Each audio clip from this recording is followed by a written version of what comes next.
salaamaaleykum mbokk yi ñuy seetaan dal leen nag jàmm ci seen journal Bargny bi hebdo ma am mbégte di leen ko présenté ñu ñëw ak yéen ci li nga xam ne rek moo gën a fës ci bile ëttu xibaar bokk na ci deuxième phase opération embellissement bi nga xam ne mairie bu Bargny amal na ko maanaam rek dugg ci nga xam ne mooy ruq ak ruxaat yi nekk ci Bargny jëlee fa lépp la nga xam ne grava la wala oto bu yàqu wala li ni mel ba léegi seen biir journal dinañ leen demal fële nga xam ne mooy CM KIP ak construction salle de classe yi nga xam ne mairie bi amal na ko fa loolu jëm ci wàllu éducation ci wàllu santé nag dinañu ñëw ak yéen ci dotation en médicament bi nga xam ne rek mairie bi jox na ko centre de santé wala case de santé yi nga xam ne ñoom ñoo nekk fii ci Bargny mu doon valeur 5 millions. dinañ ñëw ak yéen ci imam yi ak seen assemblée générale bi nga xam ne def nañ ko ngir fal seen bureau Bargny initiative citoyenne tamit muy beneen mouvement citoyen ñoom tamit def nañu seen lancement mbootaay boobu dinañ ci dellu si ak yéen. seen journal nag li koy tëcc mooy wàllu tàggat yaram ñu demal leen fële ci stade bu Bargny si terrain basket ba andi leen match bi nga xam ne moom opposé woon Bargny basket club di équipe Bargny bi nga xam ne moo nekk deuxième division ak ay doomu Tëngéej mbokk yi loolu moo doon li nga xam ne moo gën a fës ci bile ëttu xibaar boo leen taaxirloo tuuti ñu faram fàcce ko ba mu gën a jàppandi.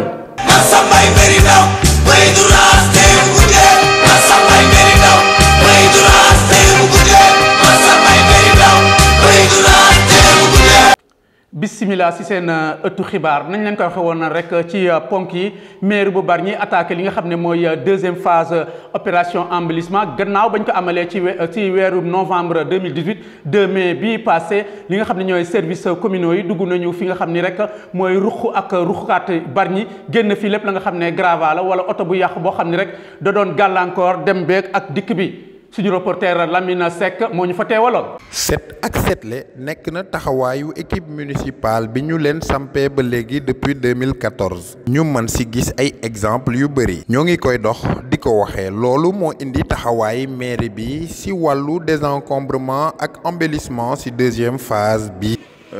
defoon nañu première phase opération bi donc ci weer ñu génne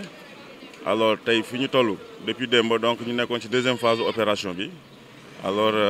ñu wax ne daal comme ni ñu ko waxee woon rek mooy que lu ñu nemmeeku ci dëkk bi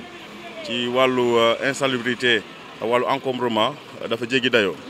te bu dee ni itam loolu dafa bokk suñu ay compétences donc laaj na ñun maire bi ñu am ci taxawaay bu mucc ayib donc ci contexte boobu en fait moo sabab tey opération bu ñu yëkkati nii donc vraiment pour que ñu mën a taaral dëkk bi. alors li ma ci wax rek mooy que population bi nañu xam ne mairie bi li ko tax a jóg defar la yaa ko tax ko jóg waxoon naa ko dem ba ma koy baamtuwaat rek on ne peut pas faire une omelette sans casser des œufs donc loolooy mbir mi. alors bi ci topp mooy Dieu merci parce que tam am na sensibilisation parce que foofu ñu jaar waxtaan ak nañu ak askan bi et d'ailleurs boo gisee sax fluidité opération bi dafay wane rek. L'adhésion massive donc des populations. bile opération lëkkaloo ak li nga xamante ni mooy programme mu chef de l'État président Macky Sall mi fas yéene setal Sénégal Bargny nag comme dëkk yëpp ne du ci des ginnaaw benn yoon.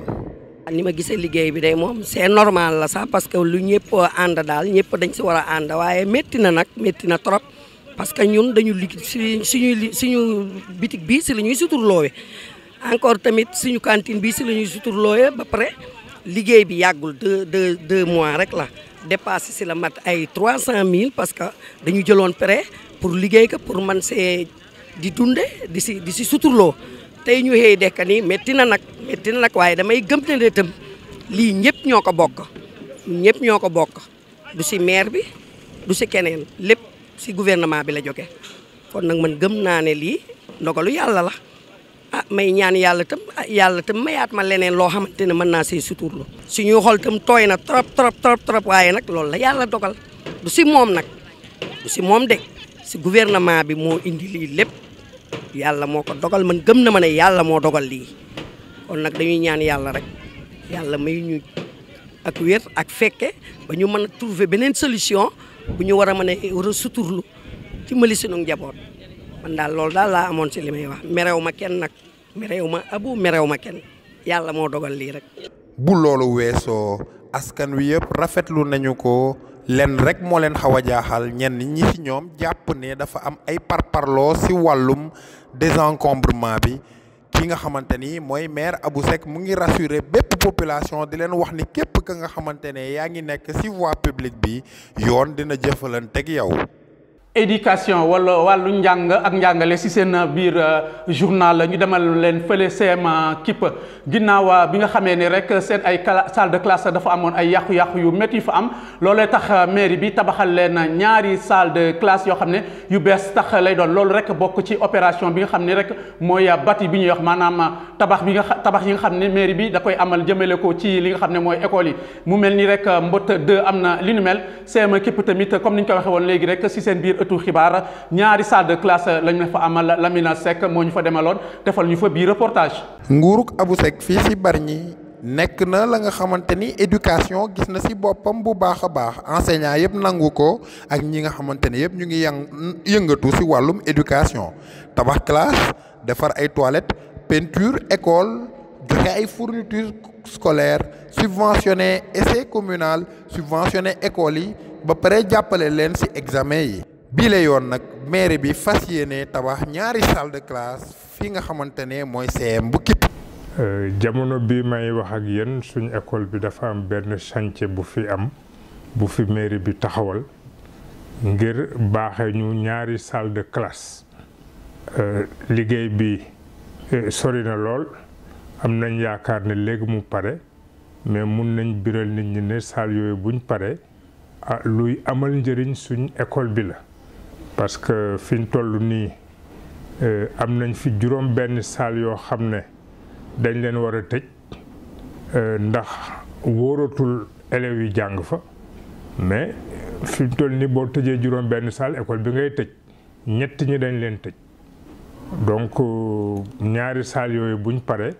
fi ñu toll nii dañ dajale ay classe ba élèves yi mën nañ ay juróom-ñaar fukki élèves juróom-ñetti fukki élèves ci benn classe ñaari salle yi buñ pare dinañ mun a tax effectif yi wàññeeku ba nga xam ne dañ am xaj na classe bu nekk juróom benn fukki élèves loolu noonu dina tax njàng mi gën a baax njàng mi gën a mucc ayib. bile décision li ko waral mooy CM bu Kipp même bu nekkee ni ba ñu ko defaree yàggul classe yi dafa nekk ci ay situation yu difficile ya nga xamante ni du nekk sécurité élèves yi nga xamante ni ay doomu Bargny la ñu donte sax CM mu ngi nekk ci compétence su conseil départemental conseil municipal bu Bargny décidé ni moom dina jàppale bile CM boole ko ci programme bâti scolaire defal ko ñaari salle de classe en même temps que 5 salles de classe yi ñuy tabax école Mbot 2 ak 5 salles de classe yi ñuy tabax école des filles. waaw en fait gis-gis boobu mooy gis-gis bi maire yi war a am parce que dañuy wax compétence transférée mais espace su conseil départemental Bargny ci la bokk mais ñiy jàng fii ci espace su conseil départemental bi waa Bargny la par conséquent. mairie war na mun a dem investir ci doomu Bargny investissement su doomu Bargny boobu moo war a expliquer mu ñëw investir ci CM bi donc gis-gis boobu alors pour man gis-gis bu may rafetlu la loo xam ne nii lu jaadu la et sur ça je pense que dama ci encourager maire bi. loolu nag nekk na la nga xamante ni administration bi si ak parents d'élèves yëpp kontaan nañ ci lool ndax ci seen sécurité doom ak jàng mu wuy mucc ay fii ci Bargny daf ci dépendre. maire yu Bargny comme na mu ko ameeloon na rek atelier passé jël na valeur u 5 millions ci médicament maanaam garab ngir jàppale li nga xam ne rek mooy poste de santé wala maternité Bargny tamit ci la bokk. ñu xool na la ñu gën a mën a def rek ngir jàppale leen ci seen wàllu liggéey Nabou Sall moo ñu ci defal benn récit.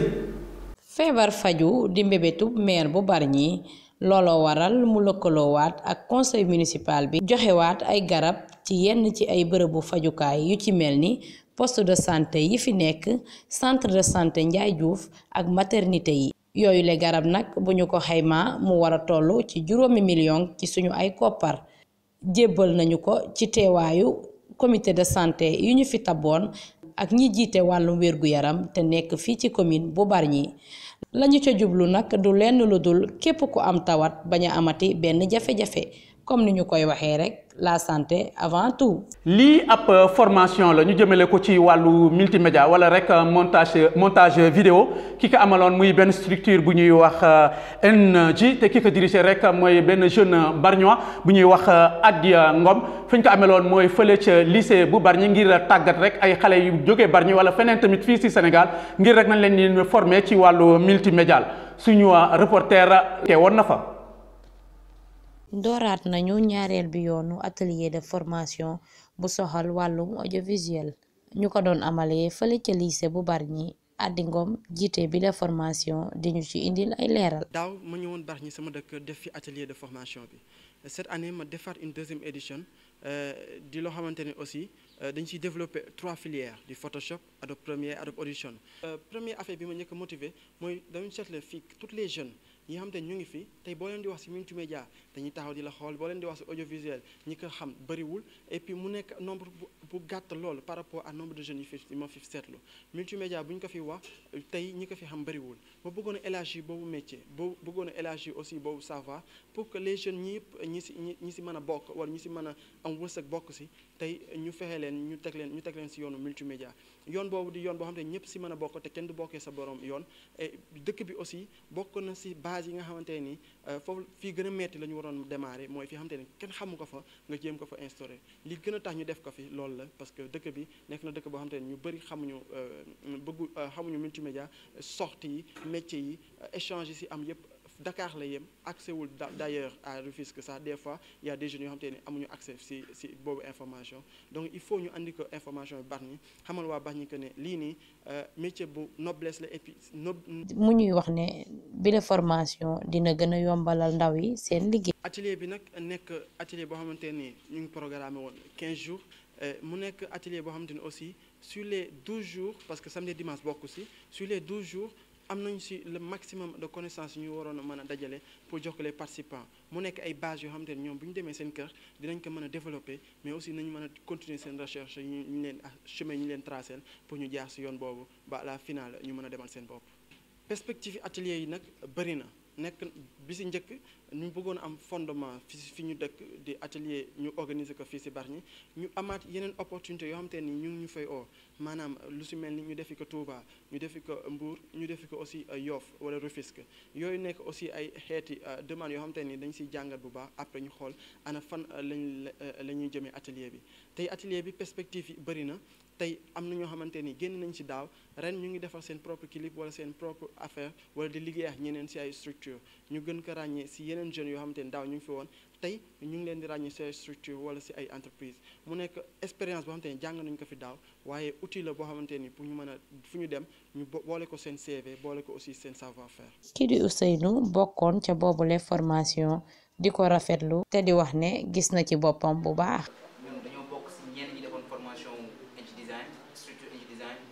à travers formation audiovisuelle bi tënkoon ñetti programme bi ci njëkk muy Adobe Photoshop Adobe Premiere ak Adobe Audition ci wàllu formation bi franchement parler ñëpp ci bokkoon yokk na suñu xam-xam ci wàllu multimédia yokk na aussi suñu gis-gis ci wàllu entrepreneuriat structure Inti Design ci fan bu gàtt jàngal nañu naka la ñu mën a créer suñu propre business créer itamit suñu propre affaire bu nga xamante dañ permettre ñuy monter ay photo di monter ay vidéo ngir toll fi jamono toll donc ñu ngi remercier bu baax Inti Design à travers son propriétaire bi nga xamante ni mooy Adi Ngom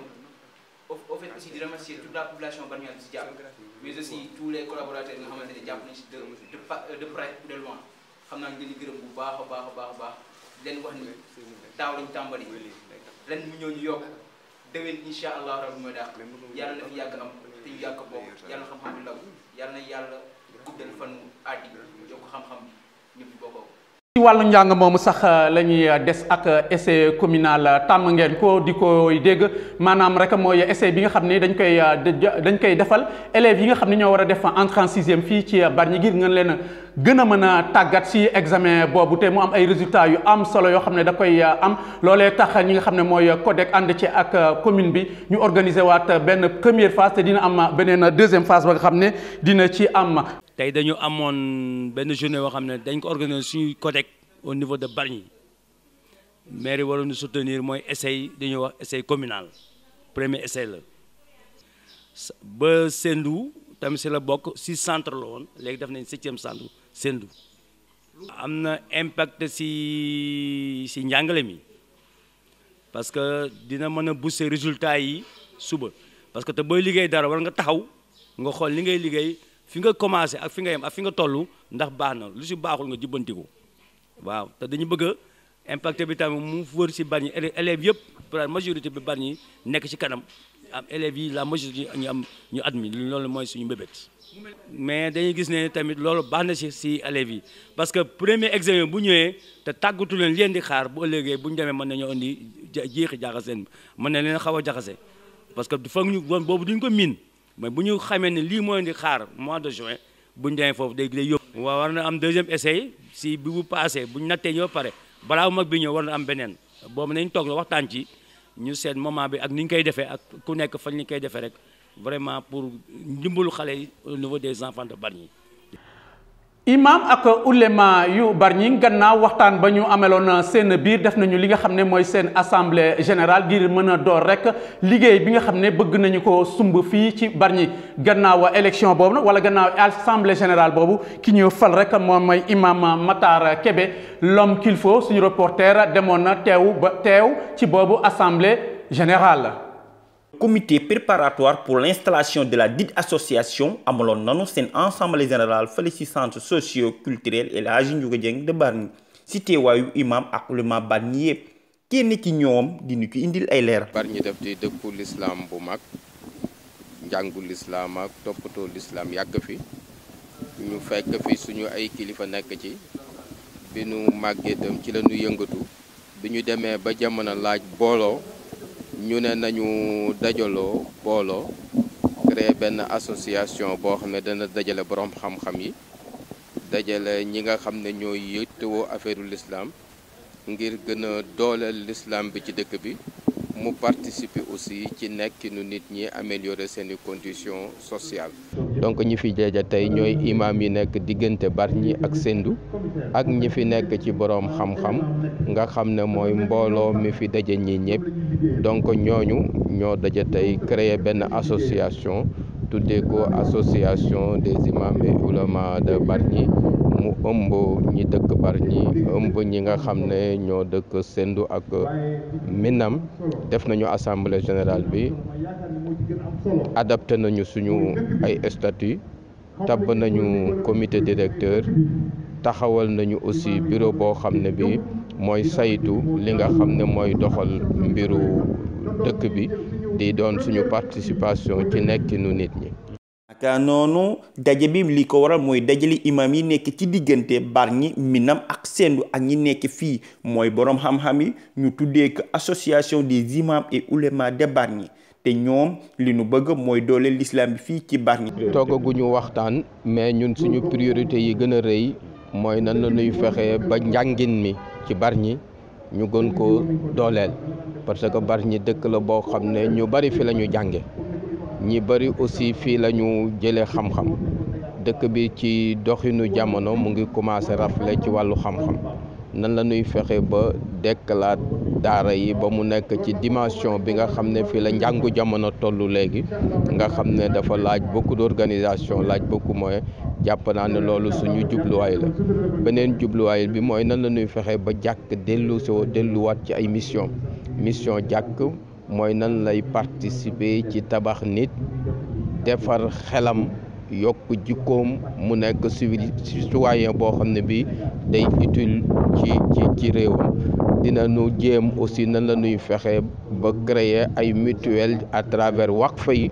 ngir dimbalante suñu biir nun dañu ñaawlu nan la ñuy fexe bu jullit amee soxla ñu di ko laajal di wut pot ci jàkk ak yooyu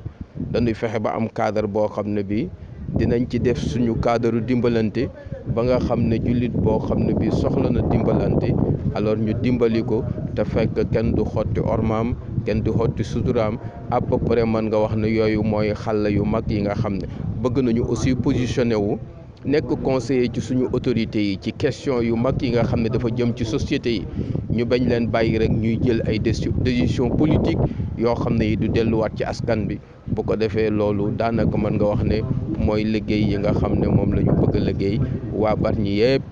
ñoo ngi ci kilifa yi aussi ñoo ngi ci ñoom la ñu ko magale. teg si bëgg na noo positionné wu si autorités yi si question yu mag yi yu jëm si société yi ñu bañ leen bàyyi ñu jël ay décision fii ci diggante Bargny ak Sendou kenn ci ñoom di ñu ci leeral.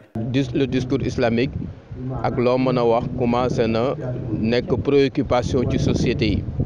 parce que du benn tonalité te du benn wax kenn ku ci ne am na nooy aborder l'islam bi am na nu nu koy aborder mu participer ci stabilité réew mi am na nu nu koy aborder mu dalal xelu réew mi am na nu nu koy participer aussi mu améliorer suñu cohésion sociale bi nga xam ne moom la ñu doon ci suñu magu réew mi nga xam ne liggéeyu diine bu mag la ñu def ba cohésion bi am alors ñun jàpp nañ ne discours bi ñuy tenir nga xam ne moom la ñuy woo suñu imam yi di leen fës kenn leen ci tàggat alors discours boobu doon discours boo xam ne day woote ci l'islam bu digg doomu bi nga xam ne day jaboote ñëpp ak kuréelu diine bu ñu mën a bokk nga xam ne dana leen jaboote boole leen ci seen biir nga xam ne day dalal xelu nit ñi waaye du discours boo xam ne bii daf leen di tiital ba nga xam ne dinañu gën a jubluwaay ci l'islam bi discours boo xam ne bi tam dañu ko orienté ci ndaw ñi parce que ndaw ñi bari na ñoo xam ne dañ leen ciblé te jàpp nañ ne ñun am nañu message boo xam ne bii moo jëm ci ñoom nga xam ne dana leen delloo sewaat ci seen préoccupation réew delloo sewaat ci seen diine jox leen arme yoo xam ne dana leen aar ba yi këf ak yi fëkkaate du leen mën a fëkk wa jazakumullah xayran. imam ak ulema yu Bargny gannaaw waxtaan ba ñu ameloon seen biir def nañu li nga xam ne mooy seen assemblée générale ngir mën a door rek liggéey bi nga xam ne bëgg nañu ko sumb fii ci Bargny gannaaw élection boobu nag wala gannaaw assemblée générale boobu ki ñu fal rek moom mooy imam Matar Kébé l'homme qu'il faut suñu reporter demoon na teew ci boobu assemblée générale. Bargny initiative citoyenne muy BIC di benn mouvement boo xam ne ay doomu Bargny ñoo ko tëral rek ngir mën a def ay action développement social ñoom procédé nañu li nga xam ne mooy lancement seen mouvement boobu. association bi di BIC ñu gën koo xam ci Bargny initiative citoyenne di yëngu ci fànn yu bari demoon nañu OMP di ko defaraat ngir rek mu amaat beneen xarkanam bu yees Idrissa Ba di ñu xamlek bile association. suñu liggéey nag fi mu nekk nii ñu ngi ko tënk ci juróomi banqaas yoo xam ne yaakaar nañ ne war nañ ci mën a dugal suñu loxo benn bi mu ngi jëm ci wàllu njàng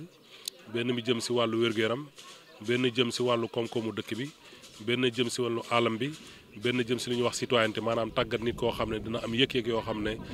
dana mën a joxe ay jëf yoo xam ne dana sell pour dëkk bi loolu mooy citoyenneté donc tey nag EMP fi nga xam ne foofu lañ nekk mooy suñu premier projet boobu nag dafa nekk ci banqaas bi ñuy wax affaire njàng mi parce que bëgg nañu fexe daal ba suñu kéem kattan école yi nga xam ne ñoo nekk Bargny ñu dugal suñu loxo ba nga xam ne da nekk maakaan yoo xam ne da nekkan maakaan yu sell pour nit ñi di fa mën a sàkku xam-xam boo xam ne na barkeel bu barkeelee mën a jur njëriñ pour dëkk bi loolu daal moo tax tey ñu ñëw ci EMP bi centre de formation professionnelle. bile association nag ñëpp ñoo ciy jàpp ndax yëfu ñëpp la. ni ñu ko defee nag mooy dañu xayma li nga xam ne moom la ñu soxla pour première phase du projet bi pour mën a maanaam defaraat école bi jekk-jekkalaat boobu nag mu ngi nekkoon ne waroon nañ defaraat portaayu école bi waroon nañu aussi mën a peinturaat école bi. waroon nañ fi mën a aussi jëmbat ay garab waroon nañ fa aussi mën a tabax benn atelier boo xam ne ñi nga xam ne ñoo nekk métallique te nekk ci biti ñu mën a nekk fa ci makkaan boo xam ne yelloo na ak seen liggéey loolu mooy première phase du projet bi donc loolu nag ni ñu ko defee mooy dañu laaj membre association bi ku nekk loo xam ne yéene na ko ci projet bi mu joxe ko ñu tijji ko tamit ci biir Bargny képp koo xam ne gis na liggéey bi daal vraiment jëriñu Bargny la nga dugal sa loxo ñu yaatal ko nag ci waa Bargny yi nga xam ne ñoo fi dëkk di fi yeew ak waa Bargny yi nga xam ne dañu nekk ci biti nekk ci yeneen réew 2 millions de francs CFA ci li ñu xaymoon tey mën naa la wax ne ci li nga xam ne moom la ñu jàppandal weesu nañu 2 millions yi donc muy wane ne Bargny vraiment li nit ñi di wax ne jàppalante ak dimbalante mbaax la goo xam ne yàgg na fi te li firndeel na ko parce que nit ñi ñoo ci dugal seen xaalis ak seen alal pour que mu mën a taxaw tey madame Thiaw nekk directrice su EMP di ko rafetlu tey ñaan rek ñu gën leen a jàppale. yéen waa BIC jàpp ngeen ci bu baax a baax ndax yéen a initié journée bi mu tombeek waa Helping Hands ñoom tamit ñëw jàppale ñu yéen waa BIC ngeen defaral ñu buntu école bi embellir école bi daal di ñu defaral aussi hangar bu nga xamante ne waa menuiserie métallique ñiy suude foofu la ñuy nekk di fa liggéey parce que ump leen ne ci suufu garab bi lañ doon liggéey mu métti bay bëgg a dee ndax ci naaj bi da doon ñëw seen kaw ndax garab bi dañoo commencé woon di dee ba ma leen ko waxee tamit wax dëgg yàlla ñëw ngeen taxaw ci ba mu baax ba mu rafet doomu bari ñëpp jàpp ci waa Helping Hand tam ñëw jàppale ñu parce que tabaxal nañu ab atelier bu nga xamante ne bu soobee yàlla day tax atelier menuiserie bois bi gën a dox ma leen di gërëmaat bu baax a baax yéen waa Bargny ndax ay doomu Bargny ñoom ñoo jël initiative bu rafet bi ma yaakaar ne bu ñëpp doon def nii ku ci nekk di ko def ci sa gox Sénégal dina gën a jëm kanam. wàllu tàggat yaram ngir tëj bi la ëttu xibaar ak Bargny basket club muy club bu Bargny bi nga xam ne day jongante ci wàllu 2e division ci championnat basket bu Sénégal fan yële ñu génn rek amoon nañu benn jongante fële ca terrain basket bu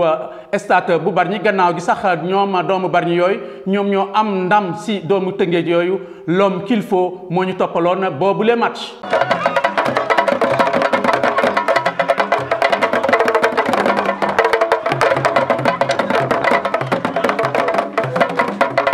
BBC ñu gën ko xam Bargny basket club amaloon nanu fële ci stade municipal de Bargny seen match championnat ci seen diggante à waa CBC benn équipe bu nekk fële ci Tëngéej match bu rëy bu ànd ak concentration supporters yi kenn demal ñu des entraîneur BBC dinu ci indil ay leeral. performance bu yombul woon la match boo xam ne xalaatoon nañ ne dina metti du woon yomb